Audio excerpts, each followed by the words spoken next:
Bonjour à toutes et à tous et bienvenue dans ce nouveau podcast. Alors oui, ça fait longtemps que je suis pas venu. Là je reviens, je suis désolé, je vous ai abandonné un petit peu, mais il y a des raisons. Vous savez, pour vous proposer le meilleur contenu, des fois il faut prendre un petit peu de recul et se mettre en tant que spectateur. Bon, mon expérience de spectateur, elle est assez chaotique, hein. J'ai regardé un peu ce qui se faisait. Je m'ennuie. Il n'y a pas un podcast qui me divertit. Donc là, je suis revenu, je me mets à votre place. Vous devez vous ennuyer, je viens vous sauver. Et qu'est-ce qui me fait revenir? C'est Benoît Saint-Denis. Ouais, je reviens pas pour rien, je reviens s'il y a une grosse news. Donc là, on sait Benoît Saint-Denis va affronter Dustin Poirier le 9 mars prochain à Miami, Kaseya Center. Dana White, tu nous régales. Bizarrement, quand Ngannou va combattre en boxe anglaise, t'as toujours un poulet à nous offrir, Dana White. Donc merci, et nous on y va. Générique. To the man, no big man like me, no need for telephone hype. I got too much getting online. One rule, then I'm on side. Alors voilà, de retour pour parler de ce combat magnifique pour notre Français. Un peu moins magnifique pour Dustin Poirier, hein, parce que je pense que Dustin Poirier, il est peut-être pas prêt pour cette mélodie. Cette mélodie venue tout droit de Bayonne, je ne suis pas sûr qu'il soit prêt pour cette partition, mais bon... il s'en sent capable, il n'y a pas de problème. Je peux te prévenir, Dustin Poirier, n'y va pas. Mais tu vas pas m'écouter. Je le sais que tu vas pas m'écouter. Comme beaucoup. Mais donc vas-y, on verra. Vous reprendrez cet extrait et vous verrez ce que Benoît Saint-Denis va lui faire. Donc ouais, effectivement, pas plus de suspense, je pense que Benoît Saint-Denis va gagner ce combat. C'est fondé. Alors oui, Benoît Saint-Denis, il est 12e, Dustin Poirier, il est 3e, ça fait un gros gap. On sait que Benoît Saint-Denis, il fait une ascension fulgurante, et c'est pas pour nous déplaire, ça nous régale. Mais donc voilà, même au niveau des places, il y a beaucoup de différences. Au niveau du palmarès, il y a énormément de différences aussi, hein. On a un Benoît Saint-Denis qui a 13 victoires pour une seule défaite. On la rappelle, la défaite, c'était contre un dopé, beaucoup plus lourd que lui, sans morale, sans éthique. Et il est resté debout, il a pas su le finir.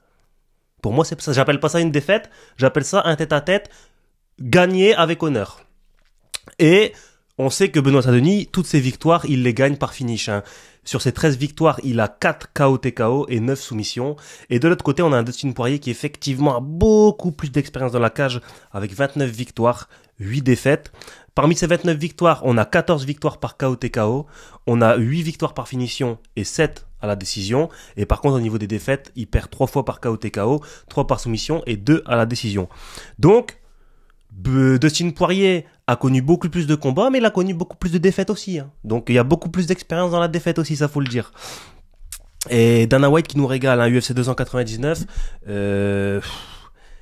Pour moi, honnêtement, beaucoup de personnes... Bon, là, on le voit bizarrement, ça m'a étonné parce que je pensais que vu la hype de Dustin Poirier, il allait être favori. Et non, les cotes, elles sont sorties. Bon, en tout cas, pour l'instant, Benoît Saint-Denis est favori. En même temps, quand on regarde le palmarès de Dustin Poirier, les gars, je vais le regarder avec vous. On va le regarder ensemble. Alors, Dustin Poirier. On va remonter à l'époque, on va remonter à l'époque où il avait perdu contre Conor McGregor. Il se fait remplir round 1 contre Conor McGregor. Ensuite, il combat contre des no-name, il gagne. Il se fait remplir round 1 par Michael Johnson. Donc, il repère encore. Après, il fait des combats. Il y a qui de notable? Eddie Alvarez, ça fait un no contest. Anthony Pettis, il gagne. Justin Gaethje, il gagne. Oui. Eddie Alvarez, il gagne. Ah, mine de rien, il gagne, hein. Il gagne contre des noms. Max Holloway, il gagne. Ok. Khabib, il prend une drill, il se fait soumettre. Round 3. Dan Hooker, il gagne. Franchement, Dan Hooker, ça n'a rien de glorieux. C'est pas un top combattant. Honnêtement, c'est pas un top combattant. C'est un bon combattant, mais c'est pas un top combattant. Et après, il reprend 2 fois Conor McGregor, il gagne. McGregor, il est fini. Après, on a Charles Oliveira. Il perd contre Charles Oliveira, il se fait étrangler. Michael Chandler, il gagne. Ok. Et après, il se fait éteindre par Justin Gaethje. Pourquoi j'énumère ces défaites? Parce que toutes ces défaites, il y a une défaite par head kick contre Justin Gaethje. Bizarrement, comment Benoît Saint-Denis a gagné son dernier combat? Par head kick. On a des défaites par soumission, étranglement arrière, des défaites par KO. Moi, honnêtement, parce que là, Dustin Poirier, ça fait longtemps qu'il est là. Tout le monde le voit comme un favori. Tout le monde pense que ça va être dur pour Benoît. Je pense que Benoît va l'éteindre. Il va l'éteindre. Après, attention quand même. Et puis il y a même l'aspect physique. Hein. Benoît Saint-Denis est beaucoup plus épais que lui. Et après, attention par contre à un point, c'est Benoît Saint-Denis, tu m'as fait peur. Benoît Saint-Denis, si tu m'écoutes, tu m'as fait peur. Tu m'as fait très très peur à Paris contre Thiago Moïse. Des fois, tu croisais le fer, tu reculais la tête, c'était pas loin. Refais plus ça, s'il te plaît, parce que moi, je regarde avec beaucoup d'émotion les combats. Je suis impliqué. Et j'ai quelques frayeurs des fois. Donc, si tu peux nous éteindre le petit Dustin Poirier assez rapidement, c'est parfait. Et puis après, on peut se demander la suite pour Benoît Saint-Denis, ce serait quoi? Bah après, il y a plusieurs possibilités. Hein. Il y a du Justin Gaethje pour la BMF. Non, à mon avis, il y aura pas la ceinture tout de suite. Là, on sait qu'il y a le combat Charles Oliveira contre Arman Saroukian. Pourquoi pas le gagnant ou pourquoi pas le perdant ou... Il y a beaucoup de possibilités. En tout cas, une chose est sûre, c'est que si Benoît Saint-Denis gagne ce combat, ça va devenir une superstar, même si c'est déjà une star, ça va devenir une superstar. Ensuite, il sera éligible, il sera prétendant clair à la ceinture, ou du moins au top combattant. Donc ça veut dire on verra Benoît Saint-Denis contre des Justin Gaethje, des Charles Oliveira, pas dans l'immédiat, hein, mais c'est des éventualités qui sont possibles, contre des Michael Chandler, même si Michael Chandler va combattre en 84. On sait que c'est juste parce que Conor l'exige, mais ce combat est le combat le plus important pour Benoît Saint-Denis dans toute sa carrière. Et pourquoi pas. Et est-ce que ce serait pas finalement Benoît Saint-Denis qui nous ramènerait la première ceinture UFC en France? Je ne te parle pas de ceinture intérimaire. Je vous vois venir, je vous parle pas de ceinture intérimaire. Je vous parle d'une vraie ceinture UFC. Est-ce que ce serait pas Benoît Saint-Denis qui nous la ramènerait? Et pourquoi pas? On a Manon Fiorot, qui est pas très loin. Mais Benoît Saint-Denis aussi, parce que là, taper le top 3, c'est chaud. Après, le seul truc qui peut empêcher que ce soit le premier, c'est Islam Makhachev qui est inactif. On sait qu'Islam Makhachev, il va pas combattre avant longtemps, là. S'il revient combattre, il va combattre contre qui? Je pense pas que ce soit Benoît Saint-Denis tout de suite, parce qu'on sait qu'il y a un Charles Oliveira, Tsarukyan, peut-être qu'il va prendre le gagnant.